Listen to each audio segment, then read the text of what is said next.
Okay, everyone. So I wanted to take this opportunity to review this mini essay that I posted to the course website. I think it's a very good example of what I'm looking for from your assignment. In this little video, I'm just going to focus on structure.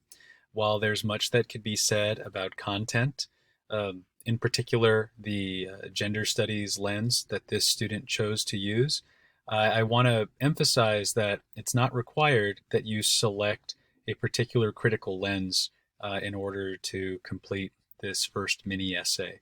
Um, you will need to select a critical lens when you are writing the larger paper, the 5-page paper that's due, seeing paragraph R. So let's start with the debate. That's what we have here, what this student that we those are hierarchies, what I would take debating people's. All right, what follows is patriot and soul. We have two sandwiches.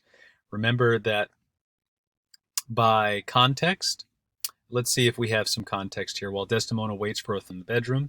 So here, this you can see that here. Notice that what follows is introduces quote.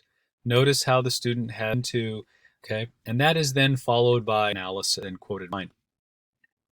And remember, you repeat this cycle of context quote in. So again, this is a mini essay because it opens with a topic. It's followed by a reason, and then followed by two analysis.